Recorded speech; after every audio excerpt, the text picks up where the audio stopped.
So just tell me a little bit, start from the beginning. I know your mom told us the whole story, but if you could just kind of tell us the story and start from the beginning. All started with her. Okay. Well, we had been trying to have a baby since he was like 2, so it's been a good 8 years.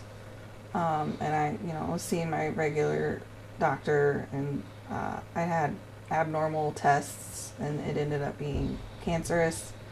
So she went ahead and removed it, but recommended that I needed a hysterectomy. And I was like, whoa, hold up. So we went with fertility treatment and used a lot of savings on that. And it eventually worked. We're expecting twins here in 3 weeks. Well, there were triplets. We lost a triplet at the beginning. She had to have surgery. We almost lost her too. And then I've had premature labor too that I've been hospitalized for several times. So about 3 times so far.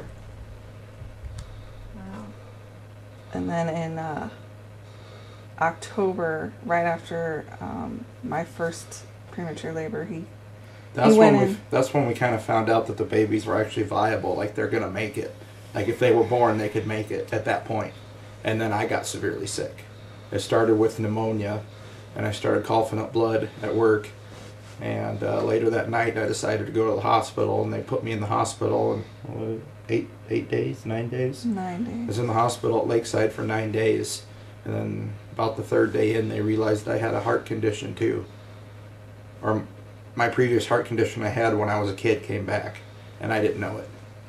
And it's only working at between 17 and 20%. They had me see a heart doctor for a few months, and the CHI doctors couldn't handle it, so they sent me to university.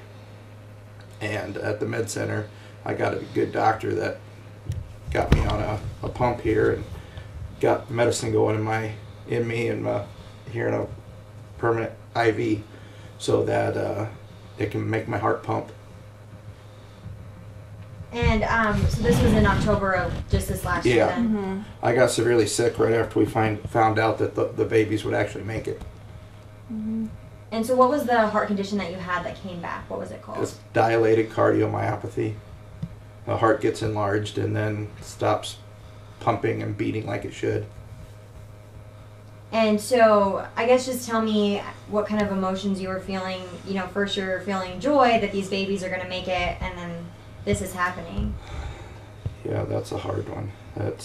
You just get kicked in the gut. Just, why is this happening to us? Everything's going great, and then, It's been hard. I've almost died twice. He went in the hospital. He was in the hospital in October, and then he went back in at the beginning of December. Oh yeah, my blood clots. Blood clots. 1 in each lung, 1 in the left side of my heart, and then 3 in my leg from my knee to my ankle on my right leg. So he had to start blood thinners, and then we went to the med center. They referred us to the med center for advanced therapies, and he wanted to start testing. Like, this was the Friday before Christmas, so they started testing the Wednesday after Christmas. Yeah. And that's when they put me in the hospital. Put him in the hospital because his heart was just too sick to be out. Yeah, they said that I was at a point where I could just basically shut off and die. I'd just be talking to you 1 minute, the next minute I'd be gone. But my heart was too weak to be out of the hospital. And so when did they decide that you could come out of the hospital and gave you your permanent IV and everything? Oh, I was in there for about a week and a half. No, almost 2 weeks. I was in the hospital 2 weeks after Christmas. It was actually 2 weeks. They let me out on a Friday, I believe. So 2 weeks and 1 day. And they put me on this medicine called dobutamine that makes my heart pump stronger. But it's not a fix. It's just a Band-Aid. It only makes it work while it's getting given to you. When you get off it, then you fall back off the cliff, which they tried with me, and I did. So they're saying now I need a heart transplant. And what were you thinking when you heard those words? my life's over.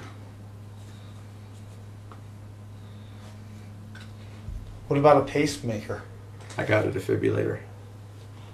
He's got the defibrillator. It'll pace, and the problem is though that I have a pulse. It's not moving the blood. My heart's too weak. So he currently isn't a candidate for a transplant right now.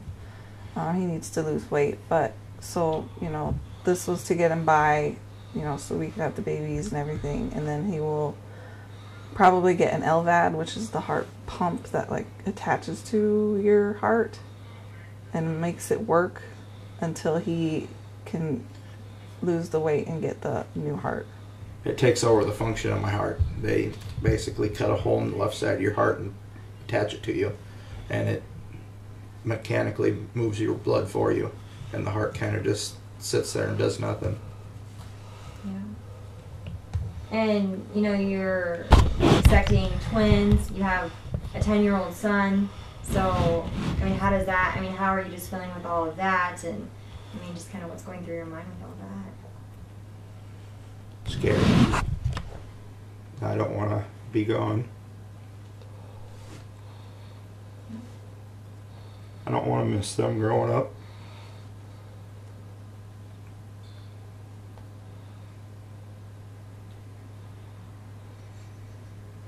And this is, you guys were just saying that your mom was telling me that this has just been a really hard time for your family, and you guys are going through a lot. Yeah, they permanently took me out of work. I'm fully disabled, and she can't work right now. I'm on bed rest. That's been since I went in the hospital. Since Christmas. Yeah. Since the Friday before Christmas, she couldn't work. We didn't expect all this to happen, and we used our savings on, treatment, fertility treatment. So we're kind of just trying to get by as best we can. Yeah. And Cody, I'm sure that this is really hard for you. Being 10, I couldn't imagine dealing with what you deal with. How do you do it?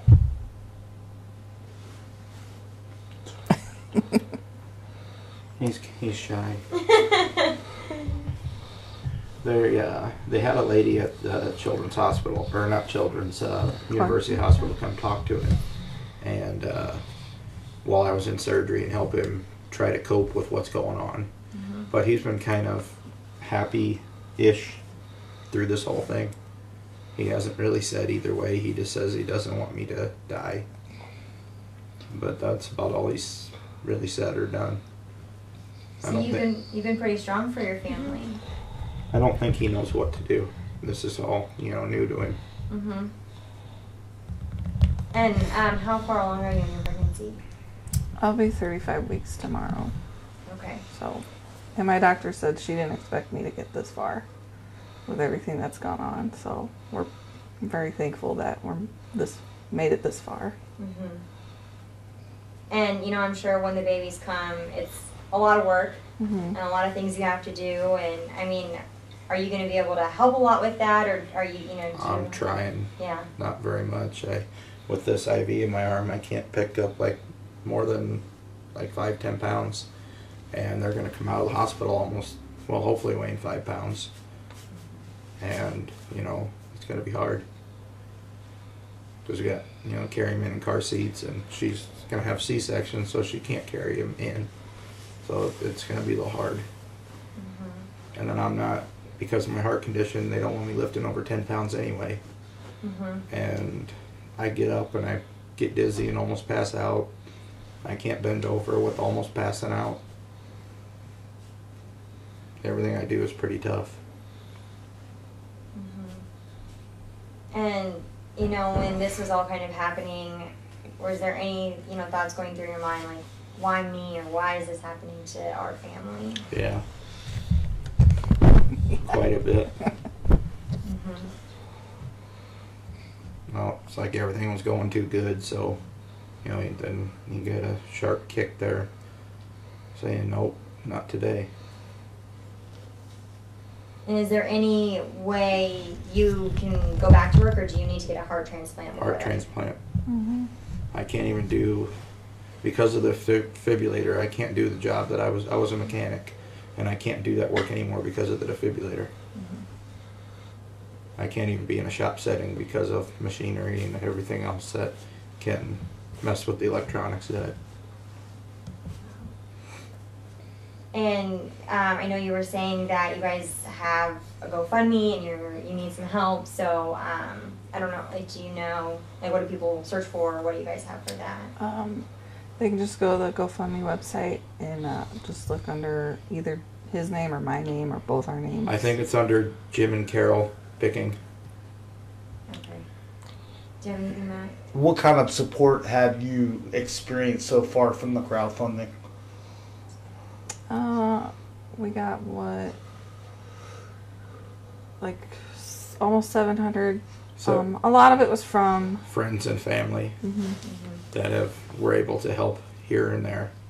You know, it's right after Christmas. You know, you can't try to beg people for money, but at the same time, we don't know what to do. We're trying everything we can, and you know, we thought that we would just put that out there and hope that somebody could help. Mm-hmm.